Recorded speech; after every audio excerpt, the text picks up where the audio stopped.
Hi, Steve Fields from Hobie Fishing. What a fantastic day. Here I am on the Gold Coast of Australia. We have just finished up Hobie Fishing World's number 8. And we have a brand new world champion with us, Mr. Andrew D. Andrew, congratulations, mate. Well done. You have to be pretty excited. You're probably numb. I am very excited and happy and confused and all the above. Yeah, that sounds good. Now, for those who don't know, we've had this is the 8th in the series of our championships. Last year was in Amal, Sweden, and this has taken about 18 months to get to the stage to be here on the Gold Coast.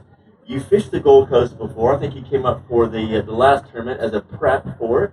Was that the first time you fished the Gold Coast? Absolutely, that was the first time I'd been up here, seen the waterway, and I basically used that competition as a pre-fish for this, and I did laps both ways looking for. How did you go in the tournament? I went hopeless. Hopeless. I caught my fish. I caught my 6 fish, but it didn't rank.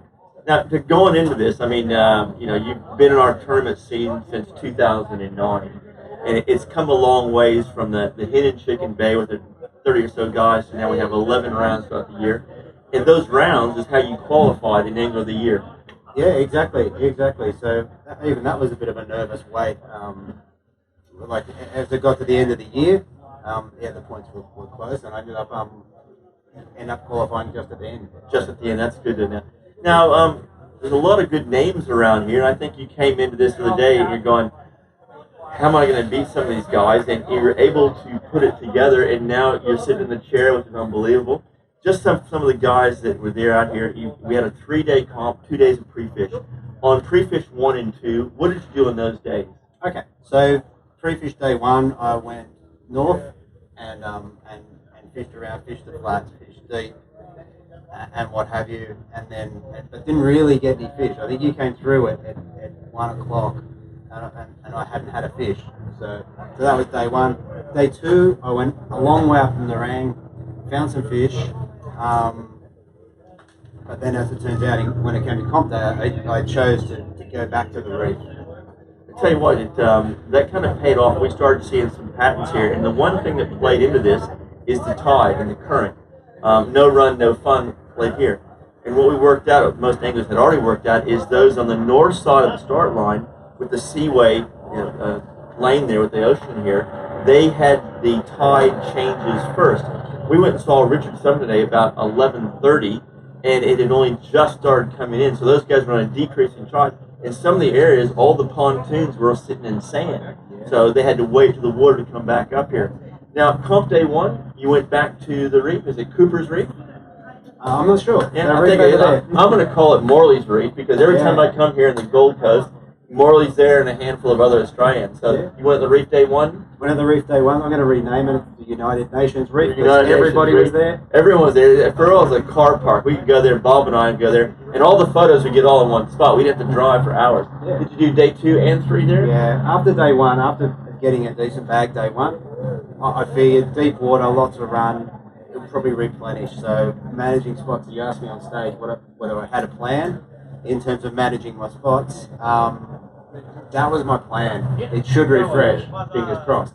Bingo, home run. Now, you're the first guy to get a 2 kilo bag, and I know originally I kind of set a 2.5 kilo bag in here. It didn't eventuate this weekend. There were some good bags. You have this Swedish guy, Felix Frey, 1.06 kilo, Lars Lundberg, 1.90, so some very good bags out there. But one of the things is that Bob and I we saw the American guys hit the trawlers, and they hit it every day. Today we pulled up and ready to get that first morning, video live stream of fish, and there's nothing there, and it had to happen eventually. And likewise, Bob was commenting, he's in the media boat with me, is all through the Ring River, all those pontoons, all jetties, they have seen so many lures all day long. Yes, the tide would go up and down, and you might get some new fish, but within about 3 Ks, this place has been hammered, and the only place that's going to get refreshed was those reefs in and out. The amazing thing was that it usually doesn't fish well on an outgoing tide. And, for instance, Simon Morley got fish early. He doesn't do it. Yeah. You were next to Simon and no fish. What were you thinking then, going a guy having bent rods who was in contention? Yeah, that was very nerve-wracking. I could see him in the corner of my eye, just braining fish. I saw him upgrading before I had my first fish. I was just fingers crossed, keep keep getting the lure to the bottom, and eventually they came on for me. So I'm not sure whether they moved through or whether we just moved around, but they certainly came on, and there was probably a 2-hour period where we kind of rained them. You did. I mean, we were getting texts during the day. All of a sudden, Bob and I saw 2 fish. He gets that. That's good. We left the place. No one else was getting fish other than David Shanahan over the point. He had a cracker of fish. And all of a sudden, text comes through. Simon's on a fish. Text come through. Simon's upgraded. And all these people did, Andrew. Oh, man, this is going to be a bad day. Then Andrew's got a fish. Like 2 minutes later, Andrew's on again. Another one. He's Andrew. Next thing you know, Matt's texting me. He's starting to upgrade. I'm going, oh, here we go.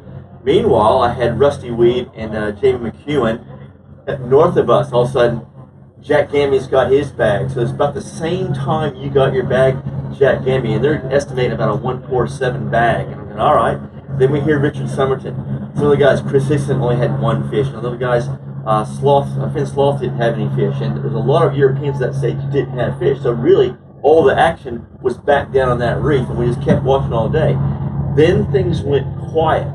Is that when the tide changed? Did you guys lose your bite for a while? No, I actually had a good period. As that tide slowed down and went from the run out to the run in, there's probably a 2-hour window where we got lots of fish. I think once I started getting them, within about 40 minutes, I got my 3 fish and then upgraded all of those 3 fish.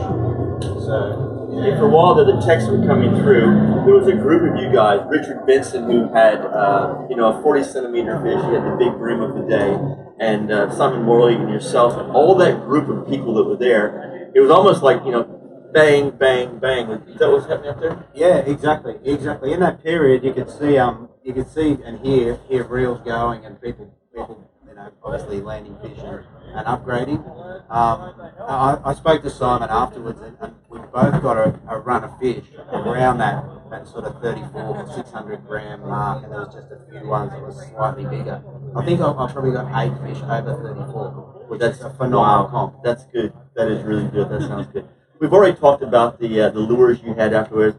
I guess now is that what's next? You've now won. Now you've qualified for the next Worlds, which we're still working on. These things take about 18 months in the making, but here you are. You're going to get a status that has joined there. You've got Steve Lassard with a couple of wins, Richard Somerton with the win, Ma. Everyone in there has done well, and now you get to join those ranks. How do you feel about that? It's very cool to be able to say that I'm the world champ. That is very exciting, and there'll be some. I'll be able to ride that for a while. Now, you've probably got a lot of support behind you to get you to here. Who is that? Yeah, in terms of sponsors, I don't have any direct sponsors, but Adam from fishing.com.au helps me out. In terms of tackle, do you want to go there? Sure. I use Daiwa reels now for everything from Megalises up to I've got frames and I can't think of the other ones. I've got a whole quiver of Miller rods now, which is what I use for the whole comp, which was really cool. And then apart from that, like I said before, the most important thing is my 2 girls, Jamie and Regan. Have they texted you already? Have you talked to them yet? Yeah, I spoke to them briefly, and they text, and I rang. I said, I've got about 10 seconds. and I had a quick conversation. I'm the winner. Very good. I'll talk to you later. So, now, rumor is Stewie Dunn talked to you. Stewie Dunn talked to me? When was that? This afternoon. Yeah. Yeah, no, he didn't talk to me this afternoon. Okay. But I talked to him during the comp. As it turns out, and Stewie will know this, the lures that I use, the Bivy and the Range Vibes, Stewie told me to use them years ago. So we've been using them for a while. And unfortunately, there's lots of video footage. I can't hide it anymore. Yeah, that sounds good. Hey, we just want to take a little bit of a break and bring you in here and talk to you a bit. We've got some pretty cool stuff tonight. We're over at the Surfers Paradise Surf and Life Saving Club. I think you'll be pretty rapt when you come there, and that's when the presentation is tonight. But on behalf of the Hobie Cat Company, Hobie Fishing, and Hobie Fishing World Champion, I can't think of a more deserving champion, and I really mean that word champion, than Andrew D. So, Andrew, thank you so much for taking the time. You're off the hook for your media stuff. Go call your girls and talk to them. And fantastic. We'll see you guys tonight on the live stream, and we'll go from there.